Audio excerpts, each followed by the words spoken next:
Yorùbá ó rẹ́ta hóró lórí àwọn èèyàn wa míì náà àtàwọn èèyàn wa míì ló wá ní èmi ò ní sọ wípé ọmọ Nàìjíríà ni ẹ o èmi máa sọ fáwọn fakọ́tì pé ọmọ Yorùbá tó wá láti Nàìjíríà torí ẹ̀yà yìí kọjá ìyàtẹ̀ àkàndédé kan sọ̀rọ̀ ṣàkálá pé is from Nigeria káṣẹ̀ tó wá mọ̀ pé Nàìjíríà Yorùbá ni àtijọ́ ó wá sọ ìkọ̀kọ̀ tẹ́ bá gbà mí láyè láti sọ lédè òyìnbó ó ní I will introduce you as a Yoruba artist extraordinaire from Nigeria.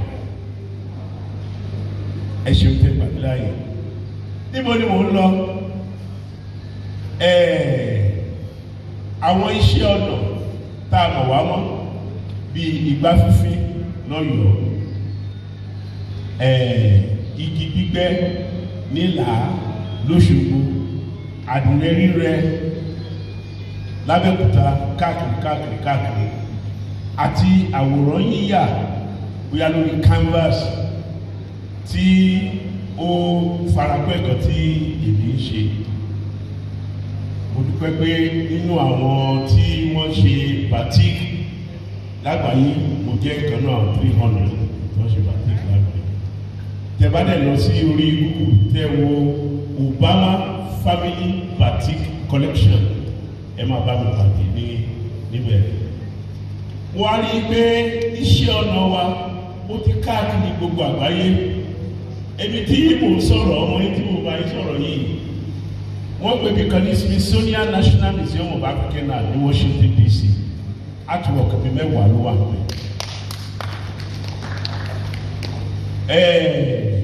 Victoria and Albert Museum ní London artwork mi wà pẹ́. Ẹ dábàá fún wọn ní àtẹwọ́ tó lẹ̀ bí wọ́n wà lójú. Jordan National Gallery of Art ní Amman, Jordan artwork mi wà pẹ́ àti bẹ́ẹ̀ lọ. Kò dẹ̀ síbi tí kò sẹ́ tó máa rí artwork yẹn tí wọ́n níwọ̀n yìí pé ibi tẹ́lẹ̀ ti wá ìlú àwọn ọlọ́pọlọ pípé ni. Toróyìnbó kan sọ wọ́n ní it takes a highly cerebral mind to be able to draw a picture that the onlooker can see and then acknowledge. So èmi dẹ̀ ní mélòó lára mi nínú gbogbo àwọn tí Ọlọ́run ti fi kẹwàá lẹ̀ Yorùbá bóyá tá a bá torí 27 lóṣogbo bẹ̀rẹ̀ múránù yẹlámi ní Ìràgbéjì Jimoh Ibrahim ní Òṣogbo bákan náà tó 27 ọmọ Ìbàdàn ní ọ̀pọ̀lọpọ̀ náà wà ní ọmọlé Ọlọ́ṣun ní Ìbàdàn ó kàn lọ gbé lóṣogbo àti bẹ́ẹ̀ lọ tí wọ́n ti ń yìn wá láwo tí wọ́n ti kan sára sí wa tí wọ́n ti mọ̀ wípé pẹ̀lú nǹkan tá a ní we can rule the world pẹ̀lú nǹkan tí ẹ̀bùn tí Ọlọ́run fún wa we can rule the world. So bó wá fẹ́ fi àsìkò yìí bẹ́ẹ̀ wípé ẹ jẹ́ ká gbé nǹkan tá a ní lárugẹ nǹkan tá a ní ó lè fa oríṣiríṣi fún wa òyìnbó pé kíní kan ní image launder. Art can bring image launder.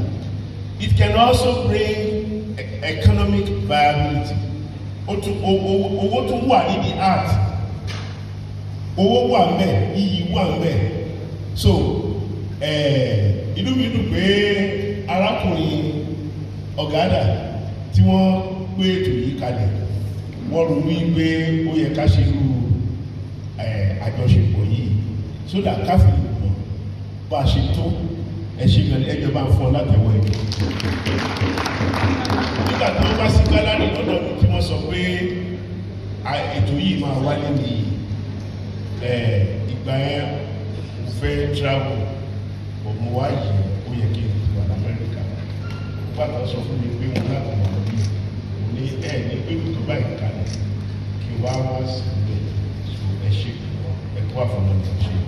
Mo fi àsìkò yìí tún kí àwọn kábíyèsí lẹ́ẹ̀kan sí láti pẹ́ lórí o. Ẹ ṣé o.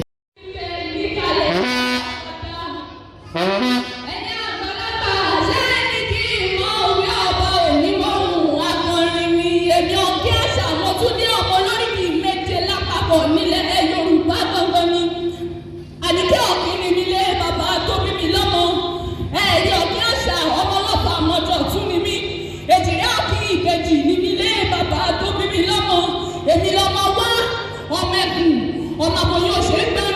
ọmọ ọba Adébọ́lá fúnra rẹ̀ ni ọmọ tó gbélé Haúsá tó dé Ìbàdàn tó wá fẹ́mi yìí dára nílé bàbá tó bí mi lọ́mọ mo ṣe kábíyèsí Bọ́lá àfilẹ̀ kò sí. kábíyèsí Bọ́lá àgbọ̀ní ọ̀rọ̀ ọmọ aláwọ̀ ni ìyàwó mi gbogbo ọjà Bọ́lá àgbọ̀ní ọ̀rọ̀ ẹ̀tù.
Thank you.